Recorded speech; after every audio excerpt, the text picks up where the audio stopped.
So guys, everything about this Tinubu's government is just going backward, instead of moving forward.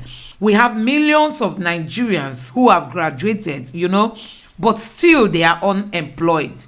But this government is going now to choose people from the NYSC to appoint, even to a ministerial post. Listen to what Rufai did to this APC chieftain. I can call him on phone now and ask him whether he has ever had reason to discipline or had the management discipline anybody, here on Arise TV for doing things that are outside of, procedure. Is Arise TV above board? So the party is not above board. Neither is Arise TV, nor any other party or institution in this world. So when you suggest that APC stinks because somebody, I'm coming, somebody without conclusive evidence, without investigation, without any report or finding or even prosecution or a finding of guilt, the party stinks. I take strong exception to that. So, Mr. Morka, that's unfair and it's wrong. Your job is to take strong exceptions to it when I say the party stinks. I, as a journalist, is to constantly tell you, hang on a minute, let me finish. You can justify. As a journalist, when you say that, you must justify. You don't just throw words around Mr. Morka, and expect it to stick. Mr. Morka, you shouldn't. Let me speak. That's not the standard of journalism. I, as a journalist, I have to constantly tell you your party stinks, and I'm giving you facts. Take, for instance, give the facts and leave that opinion. That's your personal opinion. Okay, so and it's irrelevant to anybody. So hang on a minute. The culture minister. Yes. The case of the culture minister. Yes. That didn't get NYSC, went through your screening process from the government of your party again, and nothing was done about it, and now she serves like nothing happened. What about it? What's your point? So that's not wrong for an NYSC member to hold a ministerial position? Rufai, it's not wrong? Listen, Rufai. It's not wrong? Rufai. Yes. You want to have that conversation? I want to have it with you. You want to have the conversation? Yes. So what is your question about that? So my question is it right that somebody that is supposed to be serving the NYSC served as minister in this country and nothing was done about it? Is it not against the NYSC laws that say you must not serve in any other place as an NYSC member? Actually, again, I am not speaking for the minister. No, hang on. But she's in your party. Listen. She's in your party. You ask a question, then let me answer it. Yes. And you don't guide me as to how I answer a question you have asked. The minister is a minister of the Federal Republic appointed by an APC-led government. At the time of her appointment, as I understand it, this minister was serving as a national youth corper. Rufai, youth corpers in Nigeria, have you ever heard of any youth corper who is assigned to serve with the government or any institution of the government? Have you? Why do you ask this question like it's such a strange phenomenon? So it's not a big deal. Hang on. So Rufai, you wanted an answer. Let me answer you, please. This minister was already registered and was in the process of service at the time she was appointed minister. Youth corpers serve with the Central Bank of Nigeria. Youth corpers are legitimate federal, youth who are serving, who by statute, who have a mandatory, year of service. They are deployable to. Please, I must finish this. When you finish, yes, I must finish. Yeah. They are deployable to any institution, including the presidency, including the ministry. So at the primary assignment was the Ministry of Culture. If the president decided to take a youth corper today, because of whatever reason, in his prerogative as president, to appoint that person to any office, the president has the authority to do so, and that individual already is in the frame of service to the country. So the only difference is they didn't discover. Leadership is the biggest problem we have as a country. Leadership. And it's getting worse by the day. Listen to what this man got to say. This is not even a Nigerian, but listen to what he said. After 60 years of mining oil, why up to date you don't have a processing and a refinery to purify your oil and sell petrol to the world? That's why the oil pipes of Nigeria are passing through villages where poverty is worst. British Petroleum. And Nigeria has to import back its own fuel as a processed product at a price 3 to 4, 5 times more than they send it out of the country.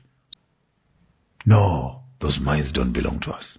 The government signed a document with the British government. And it's in the constitution. It's in the law that Britain will mine this place for the next 99 years. I don't know how long is the lease. So you have the same law that you vote leaders into. And when they get into this law, the Western world always make sure the person going onto that chair understands the law which protects us. So the revolutionaries that are coming in now seem to have poor knowledge of law. So guys, with the kind of leaders we have today, corruption is not going to die anytime soon in Nigeria, honestly. The people we have today in leadership positions, none of them has any idea on how to rescue Nigeria. They are just there for their selfish interests. You can see what is happening in the country today. We are seeing evidence of looting spree among the ministers, both the past ministers and the current ministers.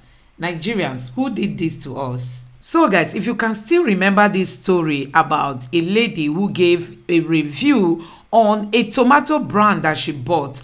She made that review and posted it on the social media only for the owner of that tomato company to go arrest her. You know, they've been on this matter, and currently the police has gone to her house to rearrest her against the order of the court. These are police people who do not even care about Nigerians who are being terrorized by bandits and terrorists, you know. They are just going after the ordinary people. This lady is even pregnant. I just wanted to listen to what the husband got to say. Good afternoon, everybody. Yeah, my name is Mr. Chizoba Okoli, the husband to Mrs. Choma Idoka Okoli.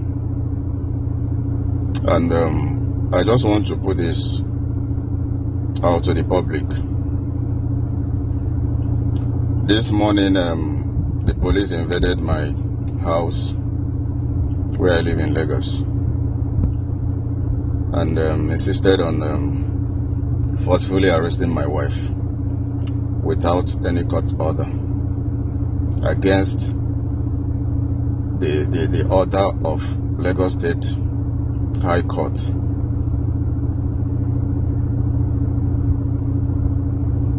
There was no arrest warrant. There's no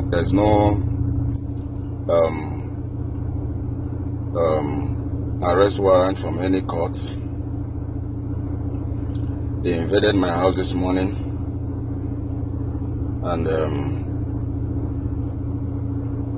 have kept my family under house arrest.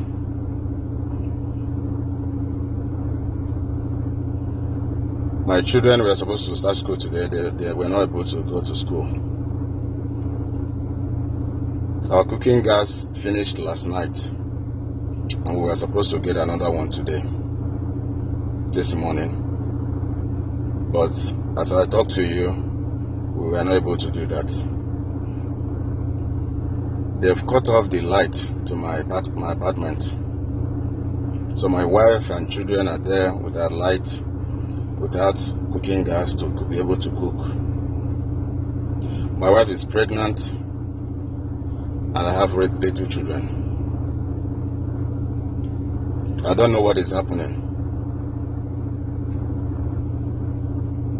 I don't know what is happening.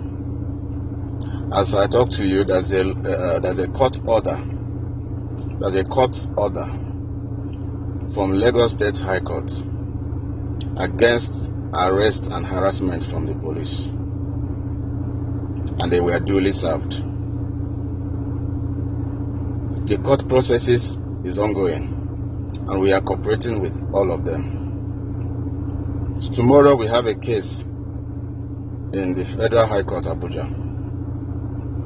A case filed by the same police, Nigerian police.